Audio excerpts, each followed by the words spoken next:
Hey everyone, welcome back to Phantom Whispers. Tonight, I'm going to tell you about a rule that exists across Asia, from Taiwan to the Philippines, from Thailand to Korea. It's simple, but breaking it can be deadly. If you hear your name called at night, especially from darkness, from a forest, from somewhere you can't see, never answer. Not the first time. Not immediately, because in Asian folklore, spirits can mimic voices perfectly. They sound exactly like your mother, your friend, your lover. And if you answer, if you acknowledge them, you give them permission. Permission to lead you away. Permission to take you. A group of university students from Taipei learned this rule on a camping trip in the mountains of central Taiwan. One of them answered, and what happened next would haunt the survivors for the rest of their lives. After I tell you this story, I'll explain why this belief exists across so many Asian cultures, and what you should do if you ever hear your name called from the darkness. Stay with me until the end. Let's call him Chen. He was 22 years old, a university student in Taipei, studying engineering. He and 4 friends decided to go camping in the mountains near Nantou County, a popular area for hiking and outdoor activities. They were experienced campers. They'd done this trip before, knew the trails, knew the area. They arrived at the campsite in the late afternoon, set up their tents near a clearing surrounded by dense forest, and spent the evening cooking, talking, enjoying the cool mountain air. The area was remote. The nearest village was an hour's hike down the mountain. There were no other campers nearby. Just them, the forest, and the sound of insects and birds settling in for the night. As the sun set, one of Chen's friends, a girl named May, mentioned something her grandmother had told her. My grandmother said never to answer if you hear your name called at night in the mountains, she said, half joking. She said spirits live in the forests and they call out to people, trying to lure them away. The group laughed. It was a superstition, a story to scare children. Chen, especially, was skeptical. He was a science student. He didn't believe in ghosts. If I hear my name, he joked, I'll answer. Let's see what happens. May's expression turned serious. Don't, she said quietly. My grandmother said if you answer, they can take you. Just don't. Chen shrugged it off. They finished dinner, put out the fire, and went to their tents around 11 p.m. The forest was dark, the kind of darkness you only find far from cities. Complete, absolute, and silent. Chen woke around 2 a.m. He didn't know why. He just woke, suddenly, completely alert. The tent was dark, his friend sleeping next to him, snoring softly. Everything seemed normal. And then he heard it. His name, Chen. Soft, distant, coming from outside the tent, from the forest. It sounded like May's voice, exactly like her voice. Chen, are you awake? Chen sat up. Why was May calling him? Was something wrong? He unzipped the tent quietly, trying not to wake his friend, and looked outside. The campsite was dark, lit only by the faint glow of the moon through the trees. May's tent was closed, silent, but the voice came again. Chen, I need help. Come here. It was definitely May's voice, coming from the forest, from the tree line about 30 meters away. Chen hesitated. Something felt wrong, but it was May's voice. Maybe she'd gone to the bathroom and gotten lost. Maybe she needed help. He grabbed his flashlight and stepped out of the tent. May? He called softly. Where are you? The voice responded immediately. I'm here, in the trees. Come help me. Chen walked toward the tree line, his flashlight cutting through the darkness. "May, what's wrong?" he called. No response, just silence. And then the voice again, deeper in the forest now. "Chen, come here. Hurry." He walked into the forest. The trees were dense, the undergrowth thick. His flashlight beam swept across trunks, branches, shadows. "May, where are you?" he called. The voice came from ahead, always ahead, always just out of sight. "Here, keep coming. I need you." Chen followed. He walked deeper, the campsite disappearing behind him, the darkness closing in. And then he realized something. The voice was leading him uphill, away from the campsite, toward the cliff edge he'd seen earlier that day. The cliff that dropped 200 meters into a ravine. He stopped. His heart pounded. "May?" he called. "Is that really you?" The voice responded, but this time it sounded different, flatter, less human. "Keep coming, Chen. Just a little further." Chen's blood ran cold. He turned around. He couldn't see the campsite. He'd walked too far. He'd been following the voice for how long? 10 minutes? 15? He ran, crashing through the undergrowth, branches tearing at his clothes, his flashlight beam bouncing wildly. He ran until he burst back into the clearing, gasping, terrified. His friends were awake, standing outside their tents, calling his name.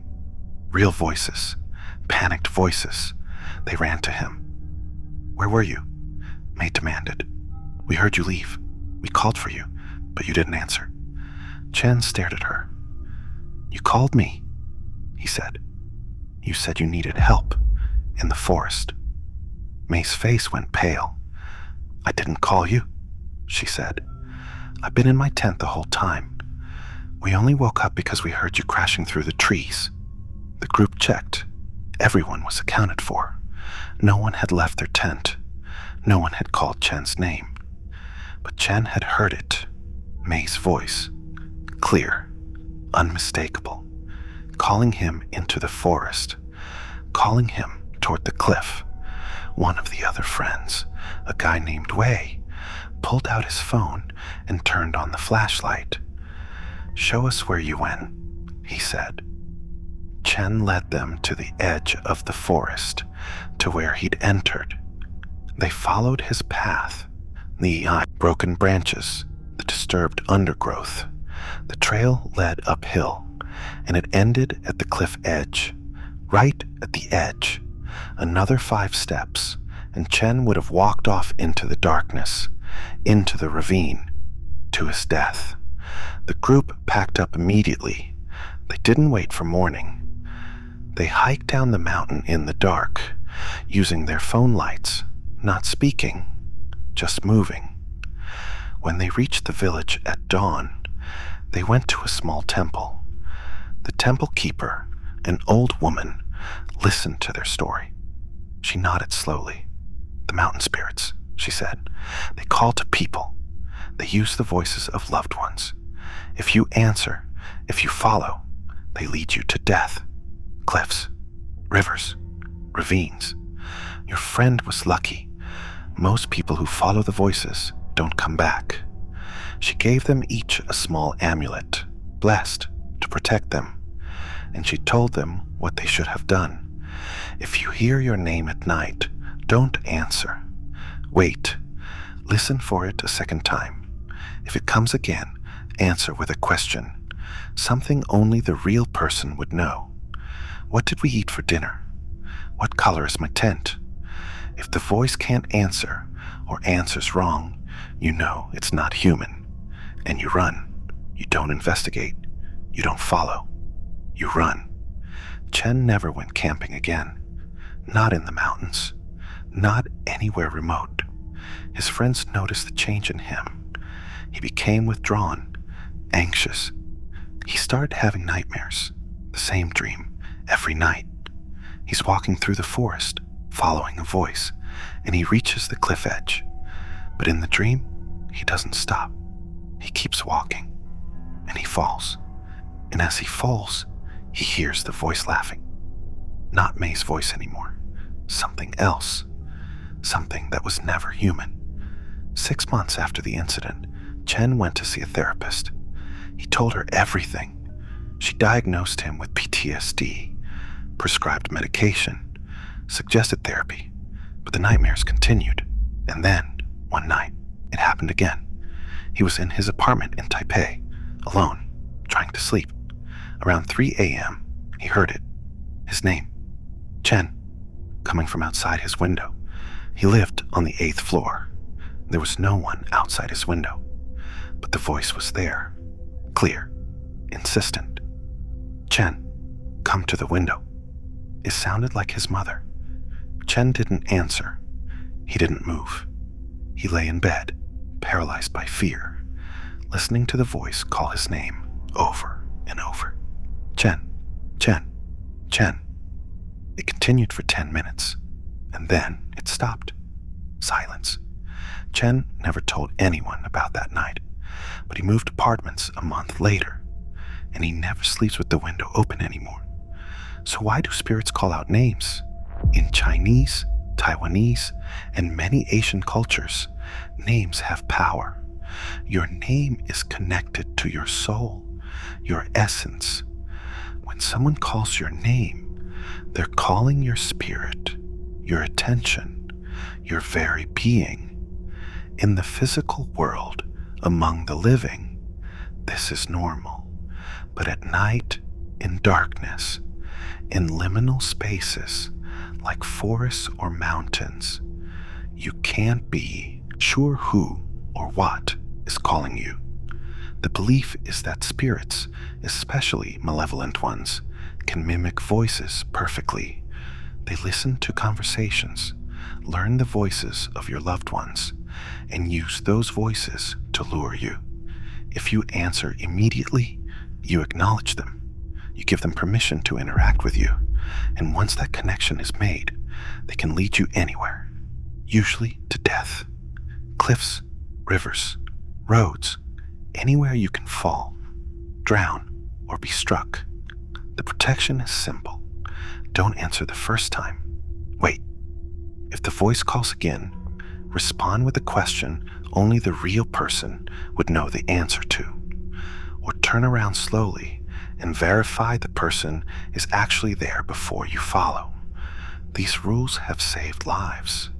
Chen's friends believe these rules saved Chen, because if he'd walked just 5 more steps, if he hadn't stopped and questioned, he would have fallen, and his body would have been found at the bottom of that ravine, just like others before him. What do you think happened?